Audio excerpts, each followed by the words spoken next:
Hello everyone, this is Manisha. कैसे हैं आप सभी? आई होप आप सभी लोग बहुत ही अच्छे होंगे और आपकी स्टडीज़ भी अच्छे से चल रही होंगी।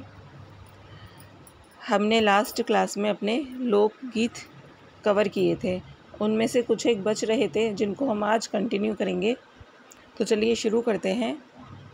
हमने जो लोक गीतों में जो लास्ट किया था वह था मोर, उसके बाद फिर कागा।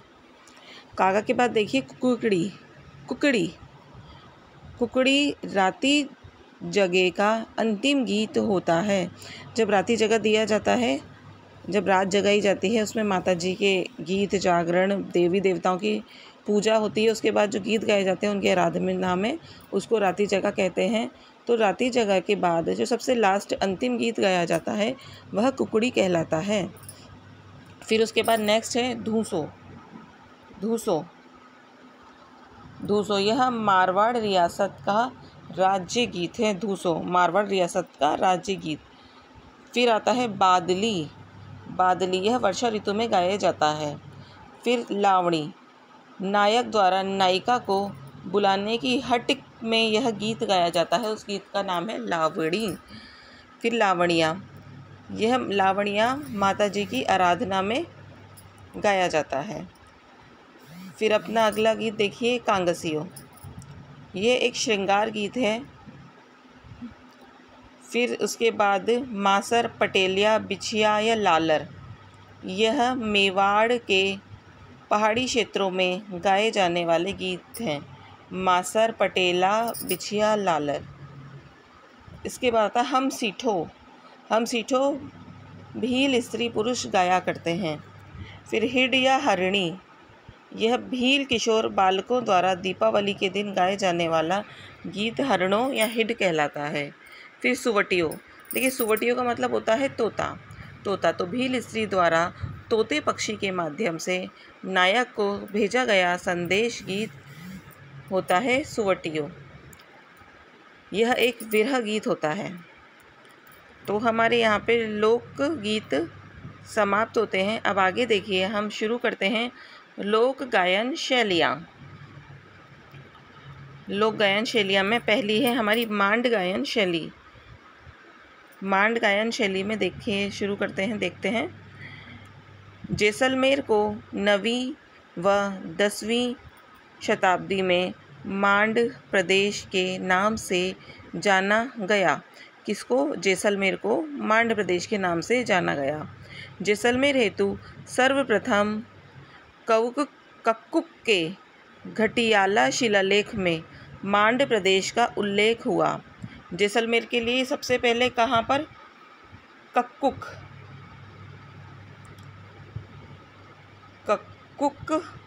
के घटियाला क्षेत्र में। कहाँ? कक्कुक के घटियाला क्षेत्र में, जो घटियाला शिलालेख था उसके अंदर मांड प्रदेश में इसका उल्लेख हुआ। जैसलमेर में गाई जाने वाली विशेष प्रकार की राग को मांड गायकी कहते हैं। कहाँ गाई जाती है ये? जैसलमेर में। और एक राग होती है विशेष प्रकार की, उसको मांड गायकी कहा जाता है। इसके जो प्रमुख कलाकार हैं वह हैं स्वर्गीय अल्लाह जिलाई भाई। स्वर्गीय अल्लाह जिलाई भाई, यह बीकानेर से बिलोंग करते थे। फिर उसके बाद नेक्स्ट देखिए मांड गायकी में गवरी देवी। ये तो सभी ने नाम सुना होगा इनका, गवरी देवी, यह भी बीकानेर से बिलोंग करती है। उसके बाद गवरी बाई, फिर मांगी बाई आर्य। गवरी बाई तो पाली की हैं और मांगी बाई आर्य उदयपुर की हैं। फिर है जमीला बानो। कौन? जमीला बानो, यह जोधपुर से हैं। फिर बन्नो बेगम, यह जयपुर से हैं। फिर आते हैं बतुल बेगम। इन्हें सन 2021 का नारी शक्ति पुरस्कार 2022 में महिला दिवस पर प्रदान किया गया। मांड गाई से रिलेटेड जो नारी शक्ति पुरस्कार है वह किनको दिया गया? बतुल बेगम को। कब दिया गया? 2022 में, जो कि 2021 का नारी शक्ति पुरस्कार था। क्लियर। नेक्स्ट देखिए मांगड़ियार गायकी। मांगड़ियार गायकी, चलिए देखते हैं क्या होता है ये। मांगड़ियार जाति मुस्लिम समुदाय के अंतर्गत आती है। ये जैसलमेर, बाड़मेर, जोधपुर क्षेत्र में निवास करते हैं। कौन? मांगड़ियार जाति।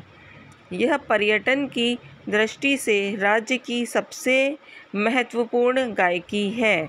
कौन सी? मांगड़ियार गायकी पर्यटन की दृष्टि से सबसे महत्वपूर्ण है। इसमें 6 राग व 36 रागनियों का प्रयोग होता है। कितने? 6 राग, 6 तो राग हैं और 36 रागिनियाँ उनका प्रयोग होता है मांगड़ियार गायकी में। और कौन गाता है? मुस्लिम समुदाय। इसमें प्रमुख वाद्य यंत्र कौन सा है? खड़ताल व कमायचा। प्रमुख कलाकार कौन से हैं इसके?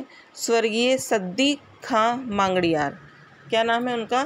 सद्दीक खां मांगड़ियार, स्वर्गीय सद्दीक खां मांगड़ियार। ये खड़ताल के जादूगर थे। इनको कहा जाता है खड़ताल का जादूगर, जो इनका उपनाम है। खड़ताल का जादूगर कौन है? स्वर्गीय सद्दीक खां मांगड़ियार। फिर उसके बाद कमल साकर खां मांगड़ियार। कौन? कमल साकर खां मांगड़ियार। यह है कमायचे के जादूगर। इसके बाद देखिए रुकमाबाई, दप्पू खां, मामे खां, यह अन्य कलाकार हैं मांगड़ियार गायकी के। क्लियर। अब नेक्स्ट चलते हैं। देखिए लंगा गायकी। लंगा गायकी क्या होता है? लंगा गायकी, यह मुस्लिम समुदाय के अंतर्गत आते हैं। ये जैसलमेर, बाड़मेर, बीकानेर क्षेत्र में निवास करते हैं। यह पेशेवर गायन का कार्य करते हैं। इसके प्रमुख कलाकार हैं करीम खां लंगा, फुसे खां लंगा, अलाउद्दीन खां लंगा। कौन कौन है? करीम खां, फुसे खां और अलाउद्दीन खां लंगा। इसका प्रमुख वाद्य यंत्र है इनका। लंगा गायकी का प्रमुख वाद्य यंत्र क्या है? सारंगी। क्या है? सारंगी। क्लियर। अब इसके बाद देखते हैं तालबंदी गायकी। तालबंदी गायकी क्या होती है? देखिए मुग़ल बादशाह औरंगज़ेब ने अपने दरबार में संगीत पर रोक लगा दी।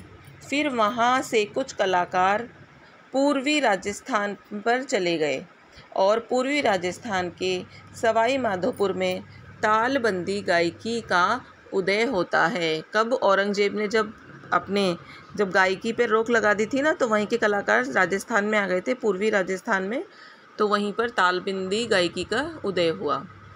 इसे साधु सन्यासियों की गायकी कहा जाता है। इसके प्रमुख वाद्य यंत्र कौन कौन सा है? तबला, हारमोनियम, सींगा, चिमटा और ढोलक। क्लियर। तो देखिए हमारा लोक गीत से रिलेटेड टॉपिक पूरा कंप्लीट होता है। उसमें हमने अपने सारे लोकगीत कवर कर लिए हैं, छोटे बड़े जितने भी हैं सारे कंप्लीट हो गए हैं। इनसे एक भी नहीं छूटा है। फिर उसके बाद हमने इसकी लोक गायन की शैलियाँ भी कंप्लीट कर ली हैं।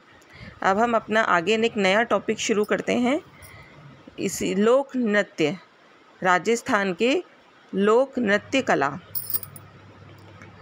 उसमें देखिए नृत्य कला कितने टाइप की होती है? यह 2 भागों में बांटा गया है नृत्य कला को। एक है शास्त्रीय नृत्य और दूसरा है लोक नृत्य। अब लोक नृत्य अब 4 भागों में बांट दिया है। क्षेत्रीय लोक नृत्य, व्यावसायिक लोक नृत्य, जातीय लोक नृत्य और सामाजिक व धार्मिक लोक नृत्य।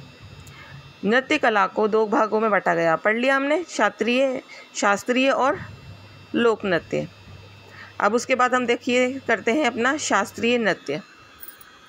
यह संगीत के नियमों से बंधा होता है। शास्त्रीय इसमें मतलब इसमें नियम होते हैं कि कितनी ताल आनी चाहिए, कितनी बार घूमना है, राइट घूमना है या लेफ़्ट घूमना है, और कब इसमें ना हाथों का प्रयोग होगा, हाथों की मुद्राएं कैसी होनी चाहिए, पैर किधर की तरफ जाने चाहिए, कभी राइट आगे तो लेफ़्ट पीछे, लेफ़्ट आगे तो राइट पीछे।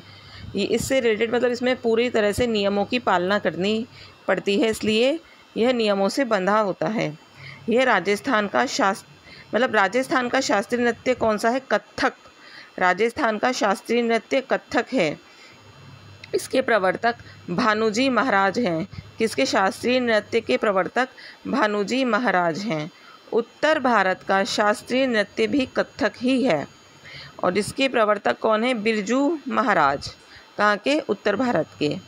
उत्तर भारत में प्रथम केंद्र कहाँ है? वाराणसी व लखनऊ में। किसका शास्त्रीय नृत्य का प्रथम केंद्र कौन सा था? वाराणसी व लखनऊ में। और प्रमुख कलाकार दयाशंकर और उमाशंकर। क्लियर? दयाशंकर और उमाशंकर। देखिए हमारा शास्त्रीय नृत्य से रिलेटेड जो नॉलेज थी हमारी कंप्लीट होती है। और अब हम पढ़ते हैं जो इम्पोर्टेंट हैं हमारे लोक नृत्य, राजस्थान के लोक नृत्य।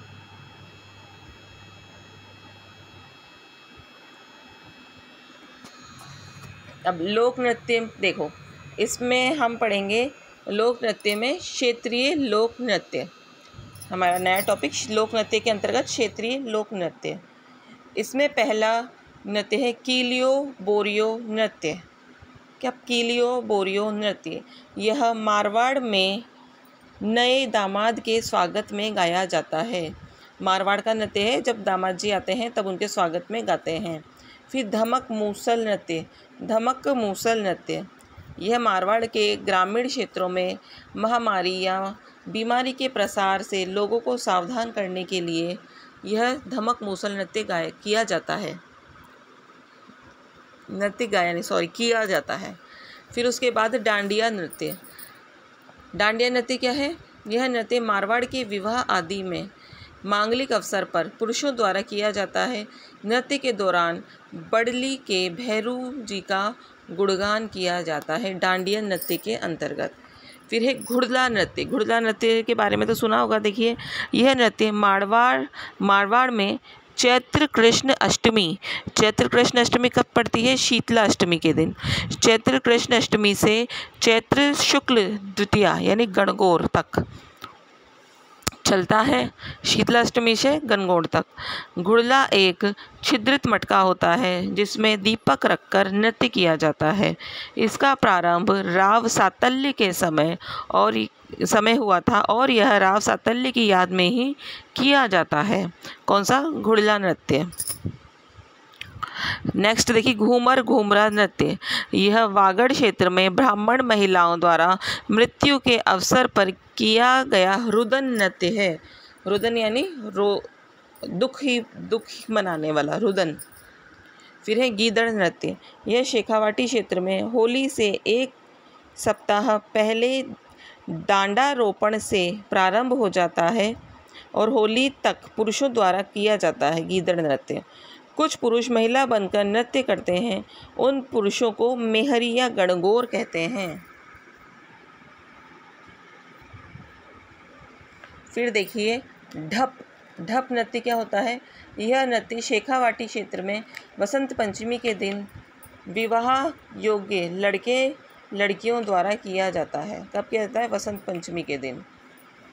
फिर चंग। यह नृत्य शेखावाटी में होली पर पुरुषों द्वारा किया जाने वाला नृत्य है और चंग वाद्य यंत्र के साथ ही किया जाता है। फिर लहूर नृत्य देखिए कौन सा है? यह नृत्य शेखावाटी क्षेत्र में विवाह के अवसर पर स्त्री पुरुषों द्वारा किया जाने वाला एक अश्लील नृत्य है, लूहर नृत्य, जो कि शेखावाटी क्षेत्र में किया जाता है। शेखावाटी क्षेत्र में। अब उसके बाद अग्नि नृत्य। इसका उद्गम कतरियासर बीकानेर में हुआ था। अग्नि नृत्य पढ़ा था हमने, जसनाथ जी के जब टॉपिक पढ़ा था हमने उसमें आया था। यह जसनाथ जी के मेले में जसनाथी सिद्धों द्वारा अंगारों को केवल धुनी पर किया जाने वाला नृत्य है। अंगारों पर मतीरा फोड़ना, हल जोतना, दांतों से अंगारे फोड़ना आदि कलाओं का प्रदर्शन किया जाता है। नृत्य के दौरान जसनाथी सिद्ध फतेह फतेह का उद्घोष करते हैं। प्रमुख वाद्य यंत्र नगाड़ा है। इस नृत्य को बीकानेर के महाराजा गंगा सिंह जी ने संरक्षण दिया। प्रमुख जसनाती सिद्ध कौन कौन से हैं? चोखनाथ, लालनाथ, सवाईनाथ और रुस्तमजी। क्लियर। अब उसके आगे हम पढ़ते हैं अपना आगे ढोल नृत्य। ढोल नृत्य, यह नृत्य सांचौर जालौर में पुरुषों के द्वारा विवाह आदि मांगलिक अवसरों पर किया जाता है। इसमें मुख्य ढोल को पोंडा व सहयोगी ढोल को पावला कहा जाता है। इस नृत्य में ढोली, माली, सरगरा, भील जाति के पुरुष भाग लेते हैं। इसमें ढोल थाकना शैली में बजाए जाते हैं। यह नृत्य खीव सिंह राठौड़ व सरगरी की प्रेम कथा पर आधारित है। इसके प्रथम कलाकार कौन हैं? इंद्रराज ढोली। इस नृत्य को प्रकाश में लाने का श्रेय जय नारायण व्यास को दिया जाता है। किनको? जय नारायण व्यास को। फिर उसके बाद देखिए चरकुला नृत्य। भरतपुर में महिलाओं द्वारा सिर पर बैलगाड़ी का पहिया रखकर उस पर 108 दीपक जलाकर राधा रानी की आराधना में किया जाता है। बैलगाड़ी का जो इतना भारी पहिया होता है ना, उसमें दीपक जलाए जाते हैं 108, तब राधा रानी की आराधना में किया जाता है। इस नृत्य को क्या कहते हैं? चरकुला नृत्य। अब देखिए मयूर भैरव या बीरबल नृत्य। यह ब्यावर में बादशाह की सवारी के दिन व्यास परिवार का एक व्यक्ति बीरबल का रूप लेकर मोर पंख लगी वेशभूषा धारण कर करते हैं। कहाँ करते हैं? ब्यावर में बादशाह की सवारी के टाइम। उसके बाद नाहर नृत्य। यह नृत्य रंगतेरस के दिन मांडल यानी भीलवाड़ा में पुरुषों द्वारा शरीर पर सफ़ेद रुई लगाकर, सिर पर सींग लगाकर, शेर का स्वांग रचकर, शेर का स्वांग मतलब शेर की वेशभूषा बना लेते हैं। इसका प्रारंभ मुगल बादशाह शाहजहां के समय किया गया था। कौन सा? नाहर नृत्य। अब देखिए डाग। यह श्रीनाथ द्वारा में होली पर स्त्री पुरुषों द्वारा किया जाता है। बिंदोरी नृत्य। यह झालरा पाटन झालावाड़ में विवाह के समय पर स्त्री व पुरुषों द्वारा किया जाने वाला नृत्य है। अब देखिए मोहिनी नृत्य। यह धरियावाड़ कहाँ पड़ता है? प्रतापगढ़ में कांडल क्षेत्र की महिलाओं द्वारा किया जाने वाला, कब? विवाह के अवसर पर होता है, किया जाने वाला नृत्य है। अब है कानूड़ा नृत्य। यह चोहटन कहाँ पड़ता है? बाड़मेर में। बाड़मेर में जन्माष्टमी पर स्त्री व पुरुष द्वारा राधा व कृष्ण व गोपियों का ग्वालों का स्वांग रचकर किया जाने वाला नृत्य है। क्या है? कानूड़ा नृत्य। फिर उसके बाद है ढोला मारू नृत्य। यह कहाँ पे फेमस है? झालरा पाटन। कहाँ पड़ता है? झालावाड़ में। फिर देखिए चरखा नृत्य, चखा नृत्य। उसके बाद अब कौन सा है? एक मिनट, अभी हमने पढ़ा ढोला मारू, हाँ सॉरी, क्या है? चरवा नृत्य। यह भरतपुर क्षेत्र में माली जाति की महिलाओं द्वारा किया जाता है। हुरंगा भरतपुर में रंग पंचमी से शीतला तक अष्टमी तक किया जाने वाला एक स्वांग नृत्य है हुरंगा। अब उसके बाद देखिए हिंडोला नृत्य।